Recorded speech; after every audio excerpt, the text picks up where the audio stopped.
बिस्मिल्लाहिर्रहमानिर्रहीम। Section 35 stock and trade. इसके part 2 में मैं आपको वेलकम करता हूं। कल हमने इस सेक्शन के फर्स्ट 5 सब सेक्शन को स्टडी कर लिया था।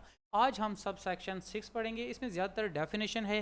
दो सब सेक्शन यानी कि 6 को हम स्टडी करेंगे और फिर 7 को थोड़ा सा, उसके बाद फिर मैं आपको कुछ एग्जाम्पल दूंगा। ठीक है, आपने पहले इसको ज़रा कंटिन्यू किया। Where a particular item of stock and trade has not red are not readily identifiable. A person may account for that stock in trade on first in first out method or average costing method. But once chosen, a stock valuation method may be changed only with written permission of commissioner in accordance with any conditions that the commissioner may impose. देखिए, आप फ़र्ज़ कीजिए कोई business कर रहे हैं, उसमें जो स्टॉक एंड ट्रेड है वो अगर आपका आइडेंटिफाइबल नहीं है, मिसाल के तौर पर जो चीज़ें बेचते हैं या जो चीज़ें आप प्रोड्यूस करते हैं, उसमें आपका जो स्टॉक है वो बाज़ औक़ात आइडेंटिफाइबल नहीं होता। कुछ केसेस में तो होता है, जैसे मोबाइल लेके आते हैं, मोबाइल पे IMEI नंबर लिखा होता है, सीरियल नंबर लिखा होता है, कंप्यूटर पे भी सीरियल नंबर होता है, तो आप बेचेंगे तो आपको पता चलेगा फ़लाँ सीरियल नंबर मैंने बेच दिया, उसकी कीमत क्या थी।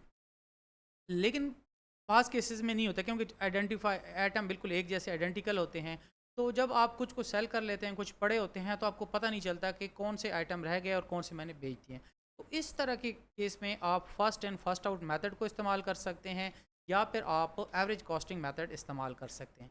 जो भी मेथड आप करें, लेकिन जब इसको आपने चूज़ कर लिया, आप चेंज करना चाहते हैं तो आप अपनी मर्ज़ी से नहीं चेंज कर सकते हैं। कमिश्नर आपको रिटन परमिशन देगा और अगर उसने कोई कंडीशन भी लगा दी तो आपको इस कंडीशन को कंप्लाई करना पड़ेगा। मैं आपको थोड़ी देर में दोनों डेफिनेशन अलहदा से बताता हूँ, एग्जाम्पल के साथ आपको बिल्कुल क्लियर हो जाएगा। In this section absorption cost mean ये एक जनरली एक्सेप्टेड अकाउंटिंग प्रिंसिपल है कि इसमें डायरेक्ट मटेरियल कॉस्ट भी लेते हैं एब्जॉर्प्शन कॉस्ट मेथड में, डायरेक्ट लेबर कॉस्ट भी लेते हैं और फैक्ट्री ओवरहेड कॉस्ट भी लेते हैं। देखिए, फैक्ट्री ओवरहेड कॉस्ट का मतलब ये हुआ कि देखिए बहुत सारे खर्चे आपके डायरेक्ट प्रोडक्शन के साथ नहीं रिलेट होते, लेकिन ये लाजमी होते हैं। मिसाल के तौर पर आपकी फैक्ट्री के अंदर कुछ तो ऐसे मजदूर होते हैं कि जो डायरेक्टली काम कर रहे होते हैं, लेकिन कुछ उनको सुपरवाइज कर रहे होते हैं, कुछ मार्केटिंग कर रहे होते हैं, कुछ मैनेजमेंट कर रहे होते हैं, कुछ सिक्योरिटी को देख रहे होते हैं, कुछ। तो ये सारे के सारे जो एक्सपेंसेस होते हैं, ये जो है ना आपके ओवरहेड कॉस्ट होते हैं। बिजली के बिल होते हैं, लाइटिंग होती है, लॉन वगैरह पे आपने खर्चे किए होते हैं। तो ये सारे के सारे खर्चे क्या होते हैं, फैक्ट्री ओवरहेड कॉस्ट में होते हैं। इन तीनों का जो सम होता है वह एब्जॉर्प्शन कॉस्ट मेथड होता है।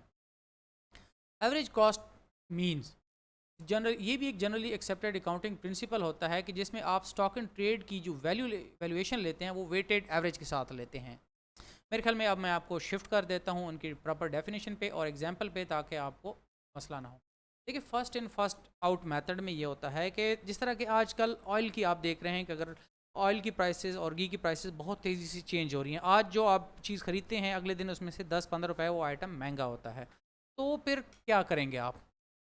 अब first in first out method के मुताबिक एग्जांपल है कि आपने सितंबर में सन ग्लासेस ख़रीदे 200 और पर यूनिट कॉस्ट थी $200।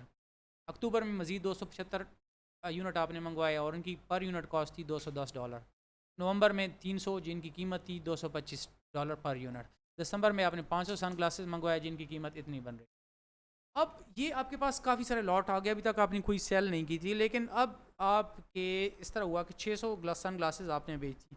तो अब जो भी आपने निकाल के बेच दी, लेकिन वैल्यूएशन की बात जब आएगी तो सोचने की बात यह है कि आप कौन से सन सन ग्लासेस आप यानी कि आपने बेच दी, कौन सी वैल्यू लेंगे कि जिनको आपने बेच दिया और कौन सी वैल्यू आप लेंगे जो आपके पास बच गए हैं। अगर first in first out method का लेंगे तो हम ये समझेंगे कि सबसे पहले हम जो पहला लॉट आया उसको बेचेंगे। 200 तो ये निकल गए, 275 ये निकले, तो 475 हो गए हैं। 125 आप थर्ड लॉट में से निकाल लेंगे और यहाँ आपके पास 175 बचेंगे और फोर्थ लॉट को आप नहीं छेड़ेंगे जो सबसे लेटेस्ट लॉट है। और अब जो आप कॉस्ट ऑफ गुड्स सोल्ड निकालना चाहते हैं, यानी वो आइटम आपने बेचे हैं उनकी कॉस्ट आपको कितनी पड़ी थी। $200 200 यूनिट थे और उनकी कीमत थी $200, जो सबसे पहले आपने ख़रीदे, मल्टीप्लाई किया तो 40,000। इस तरीके से 275 सेकंड लॉट को आपने बेचा, उसकी सेकंड लॉट की कीमत इतनी थी और थर्ड लॉट में से आपने 125 यूनिट बेचे जिनकी कीमत इतनी थी और आपको 28,150 कॉस्ट पड़ी थी। इस तरीके से आपने कॉस्ट ऑफ गुड्स सोल्ड जो निकाला है वो 1,25,875 है। तो आपने देखा कि ये है first and first out method. वैसे प्रैक्टिकली भी यही फॉलो किया जाता है, क्योंकि पुरानी चीज़ों के ख़राब होने के या एक्सपायरी होने के चांसेस होते हैं और ये है भी एक रियल यानी कि इस तरह ही है कि वाकई ऐसे होता है, लेकिन इसमें आपके जो प्रॉफिट्स होते हैं वो इन्फ्लेट हो जाते हैं। दूसरा जो तरीका है वो एवरेज कॉस्टिंग मेथड है। एवरेज कॉस्टिंग में ये है कि आप हर दफ़ा एवरेज ले रहे होते हैं। जब भी आपके पास जितनी इन्वेंट्री पड़ी होती है टोटल वैल्यू लेते हैं, टोटल वैल्यू को डिवाइड कर लेते हैं टोटल नंबर ऑफ़ यूनिट्स के साथ। मिसाल के तौर पर आप जनवरी में आपने 20 यूनिट खरीदे, 1000 का आपको पर यूनिट पड़ा था, तो 20,000 टोटल कॉस्ट हो गया। इस तरीके से आपने मज़ीद यूनिट खरीदे 15, 30, 10 और अब आपके पास 100 यूनिट हो चुके हैं, और 100 यूनिट की जो टोटल कॉस्ट आपको पड़ी है वो 1,13,300 है। तो टोटल कॉस्ट को हम टोटल यूनिट से डिवाइड कर लेंगे। इसका मतलब है कि आपकी average cost of the inventory वो कितनी बन रही है, वो 1133 है। अब अगर आप कुछ यूनिट्स बेच देते हैं, फ़र्ज़ कीजिए 50 यूनिट्स बेच देते हैं, तो आपके पास पर यूनिट कॉस्ट है 1133 जो कि एवरेज कॉस्ट है। तो इसको 50 से मल्टीप्लाई कर लेंगे तो आपके पास कॉस्ट ऑफ गुड्स सोल्ड आ जाएगा। ये था एवरेज कॉस्टिंग मेथड। इसमें आपके जो प्रॉफिट्स होते हैं वो इन्फ्लेट भी नहीं होते और कम भी नहीं होते। अब इसमें से हमने खैर ये दो चीज़ें तो देख ली हैं। अब डायरेक्ट लेबर कॉस्ट क्या होते हैं? डायरेक्ट लेबर कॉस्ट का मतलब ये हुआ कि ये वो लेबर जो कि डायरेक्टली प्रोडक्शन में इस्तेमाल होती है, उस आइटम को प्रोड्यूस करने में इस्तेमाल होती है, वो लेबर की जो कॉस्ट आपको पड़ेगी उस कॉस्ट को हम क्या कहते हैं, डायरेक्ट लेबर कॉस्ट कहेंगे। Directly related to the manufacture or production of stock and trade. मिसाल के तौर पर आप टेबल बना रहे हैं, तो उसमें जो कारपेंटर काम कर रहे होते हैं, आपका जो कंप्यूटर अगर फ़र्ज़ कीजिए तो असेंबलिंग यूनिट पे जो काम कर रहे होते हैं वो डायरेक्ट लेबर। फिर है direct material cost. Direct material cost का मतलब ये होता है कि देखो जो आइटम बना रहे हैं स्टॉक एंड ट्रेड, उसके अंदर जो चीज़ें डायरेक्टली इस्तेमाल होती हैं प्रोडक्शन प्रोसेस में, जिनको आप आइडेंटिफाई कर सकते हैं, उसको हम कहेंगे डायरेक्ट मटेरियल कॉस्ट। मिसाल के तौर पर आप एक टेबल बना रहे हैं तो उसमें लकड़ी इस्तेमाल हो रही है, कील इस्तेमाल हो रहा है, पॉलिश इस्तेमाल, ये है डायरेक्ट मटेरियल कॉस्ट। आप एक कंप्यूटर बना रहे हैं तो उसमें रैम इस्तेमाल हो रही है, उसके फ्रेम इस्तेमाल हो रहा है, मदरबोर्ड इस्तेमाल हो रहा है, उसके अलावा हार्ड डिस्क इस्तेमाल हो रही है और ज़रूरी आइटम।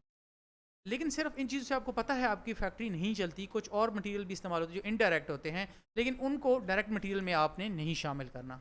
फैक्ट्री ओवरहेड कॉस्ट से क्या मुराद है? फैक्ट्री ओवरहेड कॉस्ट से मुराद ये है कि स्टॉक एंड ट्रेड बनाने के लिए आपको और भी बहुत सारे डायरेक्ट खर्चे करने पड़ते हैं, लेकिन वो जो खर्चे जिसमें आपने डायरेक्ट लेबर और डायरेक्ट मटेरियल को नहीं शामिल करना। मिसाल के तौर पर फैक्ट्री की जितनी कॉस्ट हैं उसमें जो आइटम डायरेक्टली इस्तेमाल हुए हैं वो माइनस कर लेने हैं, और जितना डायरेक्ट मटेरियल है और डायरेक्ट लेबर है उनके कॉस्ट को माइनस कर लेना है। इसमें जो मैनेजर्स की सैलरी आ जाती है, क्वालिटी इंस्पेक्टर्स की आ जाती हैं, उसके अलावा सिक्योरिटी गार्ड्स की आ जाती है, लाइटिंग के जो एक्सपेंसेस होते हैं, आपने लॉन वगैरह बना हुए उसके जो एक्सपेंसेस होते हैं, एडवर्टीजमेंट के एक्सपेंसेस होते हैं, ये सारे के सारे एक्सपेंसेस, अकाउंटेंट की जो सैलरीज हैं, ये आपके फैक्ट्री ओवरहेड में आ रहे होते हैं।